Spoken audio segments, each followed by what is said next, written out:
السلام عليكم ورحمة الله وبركاته. اللهم صل وسلم وزد وبارك على أفضل الخلق وأشرفهم سيدنا محمد صلى الله عليه وسلم.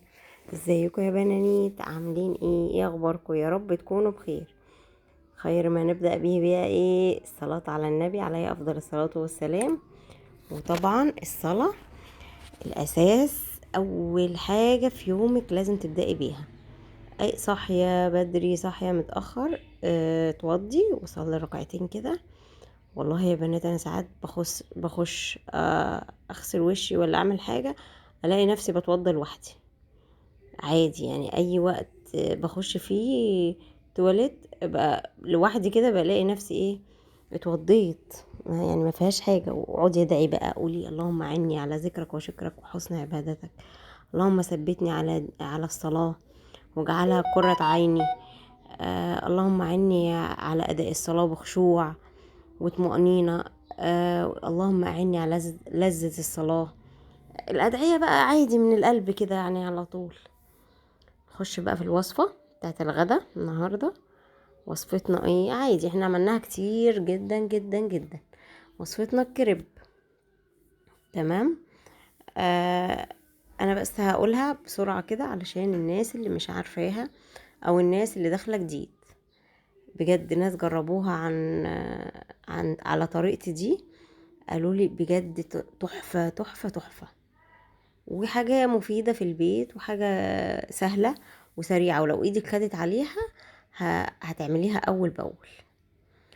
المهم نخش بقى في الوصفة، نخش في طريقة الوصفة. بضاية واحدة.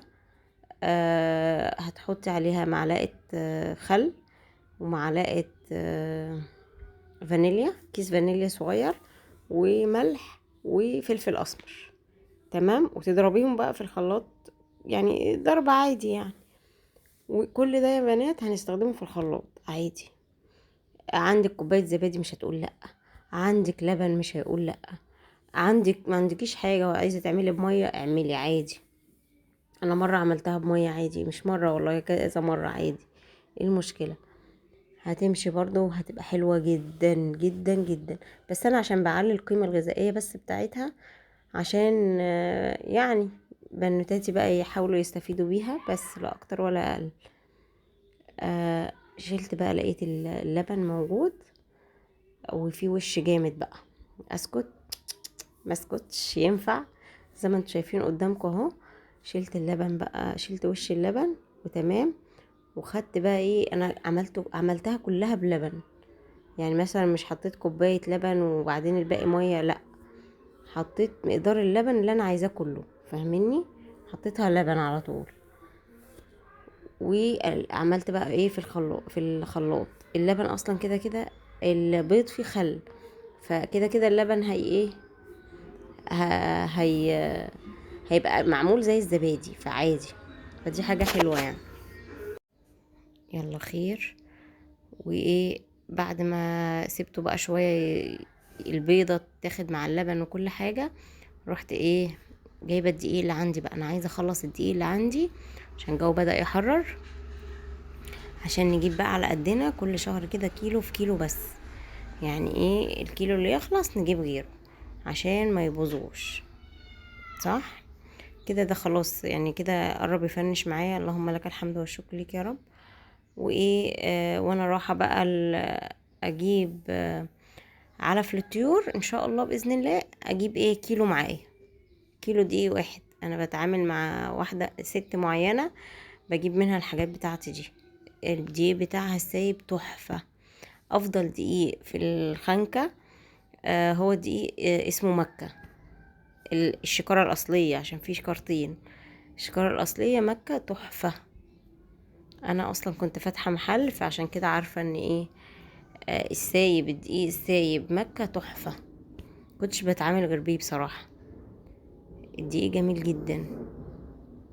بصوا بشوفها بقى عايزة تاني ولا لقيتها عايزة، رحت حاطة ايه معلقتين ورحت ضربة وتمام كده. حتى حطيت معلقة بس واحدة كبيرة وايه وضربت وتمام. عايزينها بالقوام اللي هو ايه، ولا سايبة ولا ناشفة. ولا جامدة يعني تقيلة.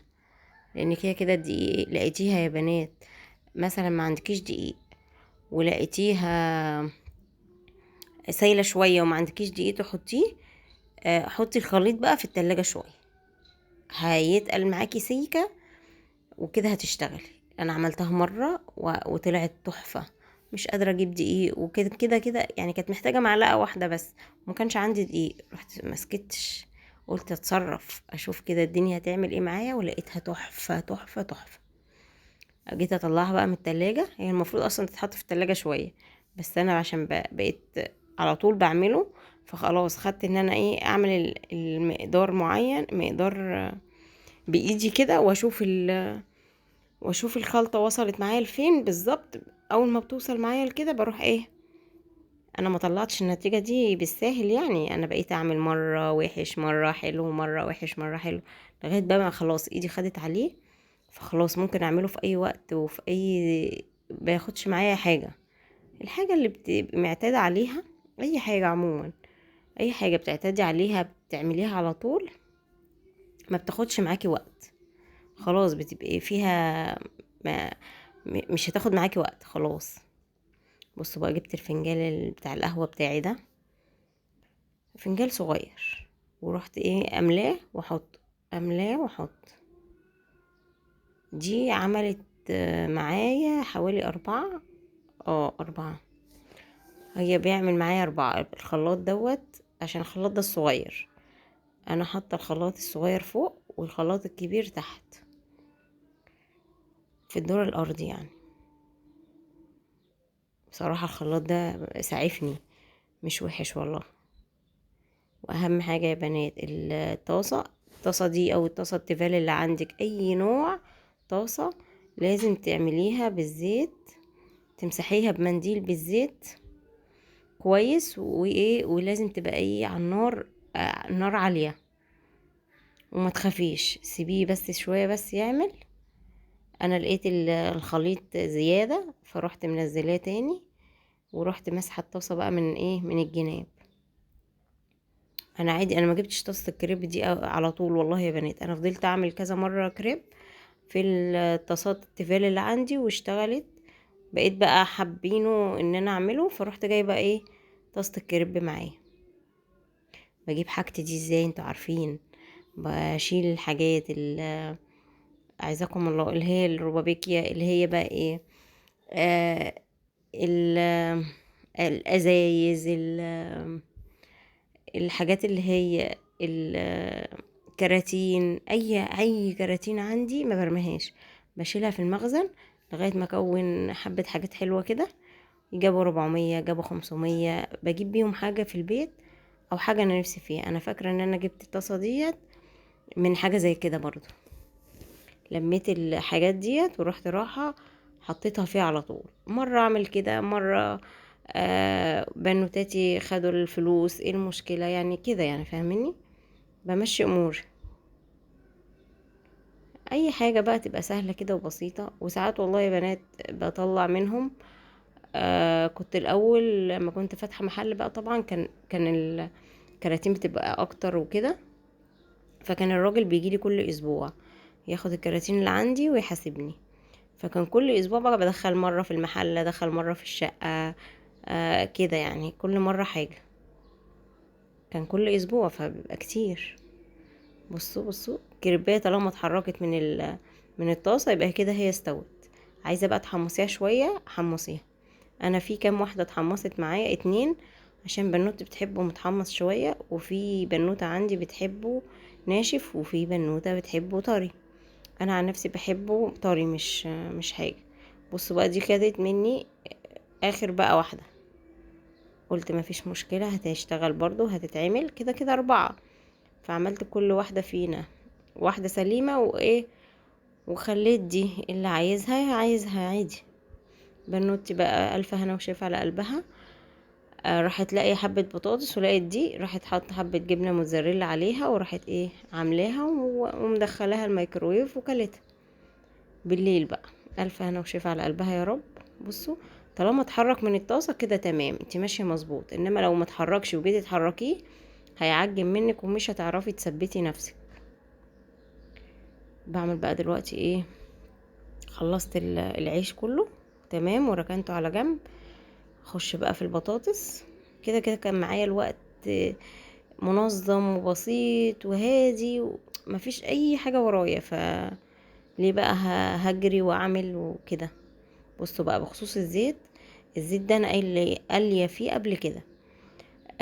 بحتفظ بيه ازاي؟ انا ما عنديش حاجه اسمها طاسه للقلي، يعني طاسه معينه مثلا زي اي حد بيحطها في الفرن، مثلا طاسه قليه او حاجه. لا انا ما عنديش كده، انا عندي الطاسه اللي بستخدمها للزيت.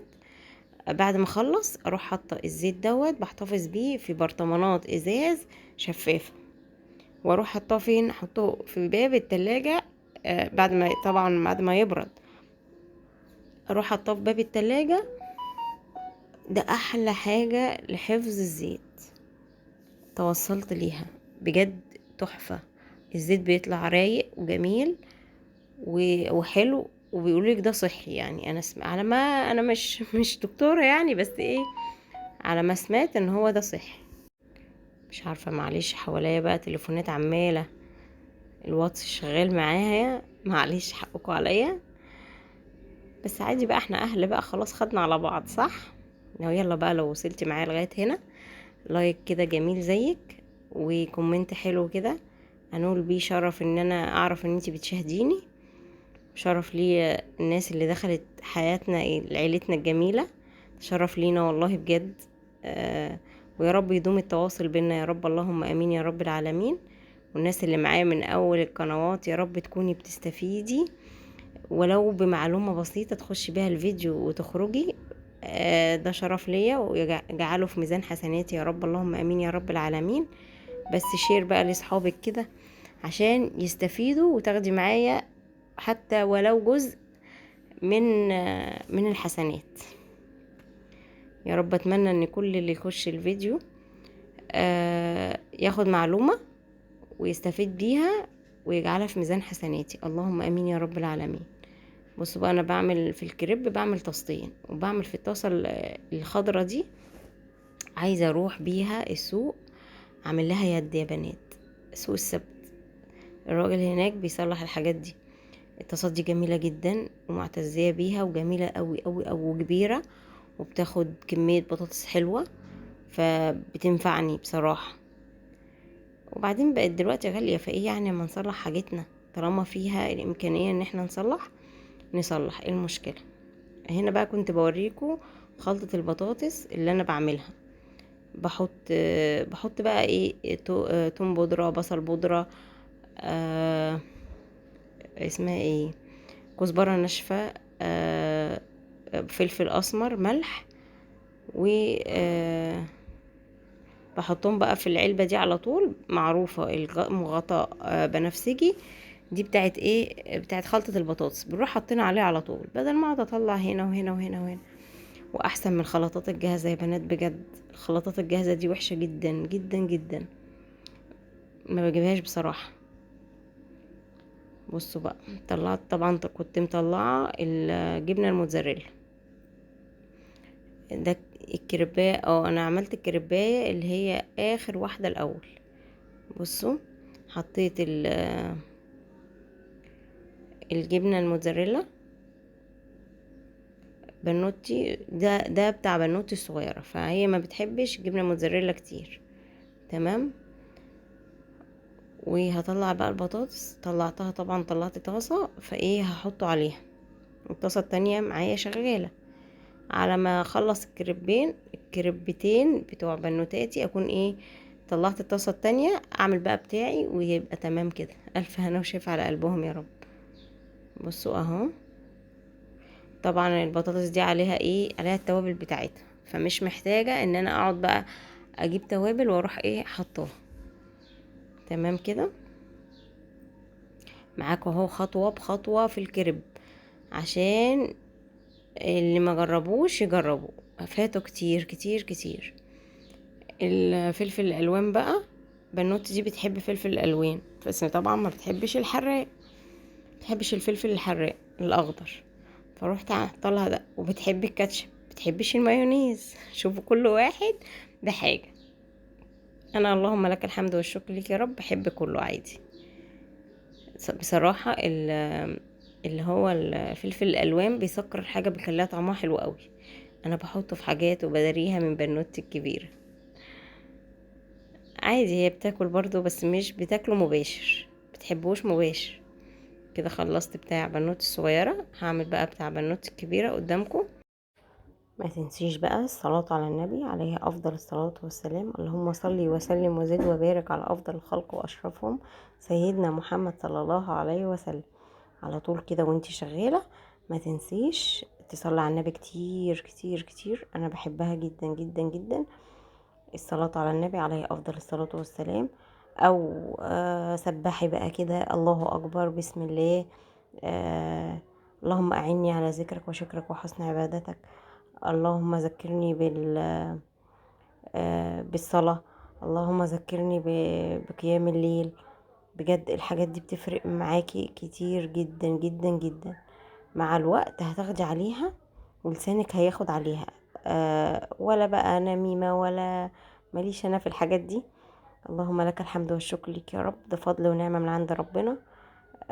بجد لو حطيتي نفسك مكان الشخص اللي قدامك ممكن تعملي نفس الموقف ويمكن زيادة.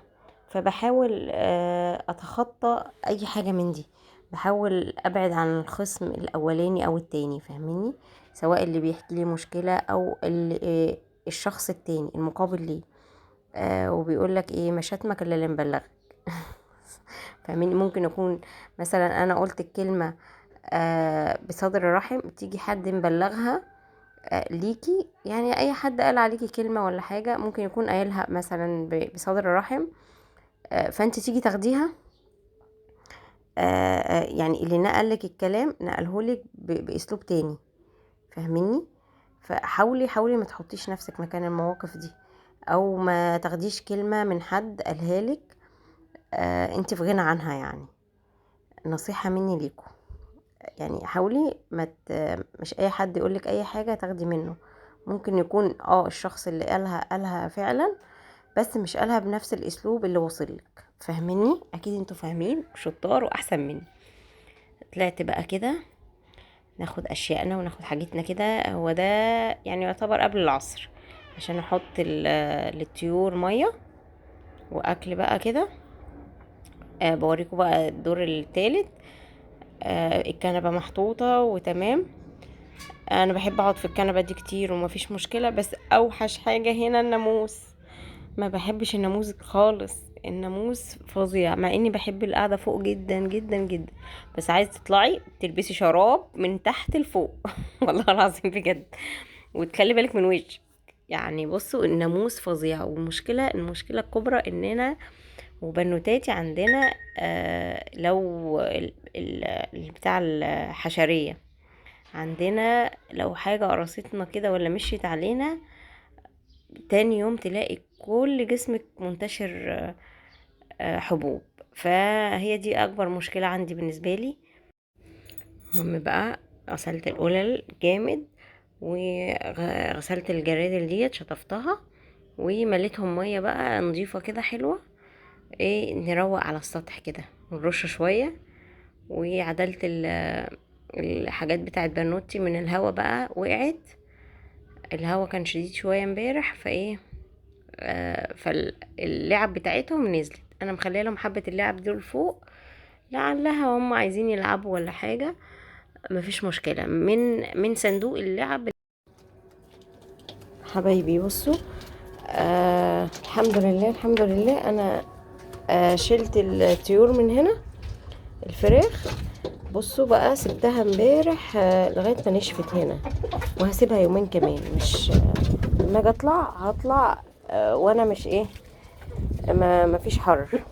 بصوا بيضربوا بعض. هتاخد الحاجه وتمشي بالناحيه التانية.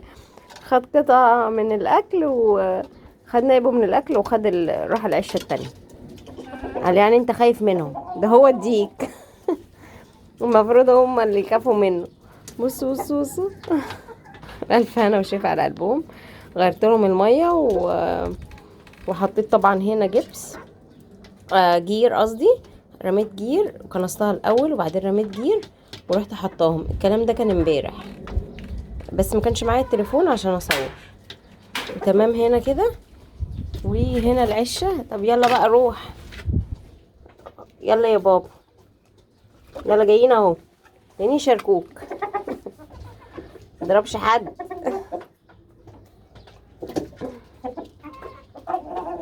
جامده وقادره. خدتها منه. شفتوا؟ بقعد بقى معاهم شويه كده واشوفهم ايه الاخبار. الحمد لله انا كده مش هحط لهم دواء تاني في الميه خلاص كده. بقالهم 3 ايام بياخدوا دواء، وغيرت لهم بقى هنا المكان. والحمد لله، اللهم لك الحمد والشكر ليك يا رب. لقيت البيبي بتاعهم تمام حلو مش وحش، فكده خلاص. يا رب بقى كده الجو حرر خلاص، فايه مش ان شاء الله مش هيعيوا ان شاء الله باذن الله تاني. وننضف بقى العشه دي على خير، بس ننضفها بقى بعد المغرب كده، في يوم بعد المغرب مش عارفه امتى صراحه، بس هصورها معاكم ان شاء الله. يلا بقى خشوا بقى، خشوا العشه بتاعتكم. يلا تعالي يا ماما بيضي هنا، تعالي. عماله تكوكي عشان تبيض. يلا هش بقى، يلا روحوا جوه. شطار. هروح اجيب اللي هتبيض دي بقى. عماله تكوكي عايزه مكان للبيض. لا لا لا لا، مكانك جوه. يلا خشوا جوه مكانك بيضي فيه، ماشي لو سمحت. يلا ما تخشوش بقى هنا. شفتوا؟ عارف التعب ده بقى، انا غلطانه ان انا فتحت لكم. يلا هم. يلا خد معيزك بقى وحاجتك. ايوه دخلهم بقى كلهم. يلا تعالي بقى هنا. يا لهوي، انا هفضل كده ولا ايه؟ ايه رايكم في الحاجات الطارئه دي؟ انا بقعد اضحك معاهم كده وبقعد اهزر معاهم. بصوا واخده كل حاجه فري، كل حاجه حياه كده جميله. معلش بقى اذا كنت هزرت معاكم شويه معاهم، بس مش عارفه، حبيت ان انا اشارككم معايا الفرحه الجميله دي. بحب اقعد اهزر معاهم بقى كده ونجري ونلعب كده يعني. بصوا بقى، الطيور وخلاص، وخدت بقى الحصيلة بتاعتي ونزلت تحت. قلت اعمل ايه؟ اللهم لك الحمد والشكر ليك يا رب. كده اتغدينا وتمام، كله تمام وعندي وقتي. اليوم بيبتدي من بدري كده بيبقى جميل وحلو، ونظمي حياتك ونظمي يومك، فبيبقى حلو جدا جدا جدا. عايزه اقول لكم كمان انا قطعت البطيخه وحطيتها تسقع في التلاجة، وقطعت القشر بتاعها كمان للطيور. تمام، حطيته في شنطه وسبته للطيور. وقلت اقوم اعمل قهوه كده جامده قبل ما ابدا ورق العنب مع بعض. خزنا ورق عنب، اللهم لك الحمد والشكر ليك يا رب. خدت طبق البسبوسه بقى الاخير ده اخر طبق بسبوسه عندنا، اللهم لك الحمد والشكر ليك يا رب، عشان احنا ما بناكلهاش كتير، انا وبنوتي بس اللي بناكلها. قليلين في الاكل في اي حاجه يعني، الحمد لله اللهم لك الحمد والشكر لك يا رب. وخدتها بقى، خدت طبق البسبوسه وخدت القهوه، وقعدت بقى في الصاله كده مع نفسي اعمل ال2 كيلو عنب اللي احنا جايبينها. ومش عارفه هجيب تاني ولا لا، لو جبت ممكن اجيب كيلو كمان وخزنه تمام كده. يبقى كده اللهم لك الحمد والشكر لك يا رب. في ورق العنب كفايه 3 كيلو يعملوا معايا كذا مره ومفيش مشكله. كده كده انا عندي من السنة اللي فاتت بتهيالي 3 اكياس كده، فهحاول اطلع فيهم الايام الجاية بقى دي عشان نشيل الجديد. صح، خليكي شاطرة كده ومهندمة ورتبي بتاع ده. رتبي الديب فريزر بتاعك الاول، وشوفي احتياجاتك ليه، وما تبعزقيش في اي حاجة. مش مثلا دي بتعمل ورق عنب يبقى انا اعمل واعمل واعمل وانتي ما بتاكلوهوش اصلا، لا. نظمي دنيتك كده وحاجتك، والحاجة اللي هتاكليها وولادك بيحبوها وجوزك اشتغلي بيها.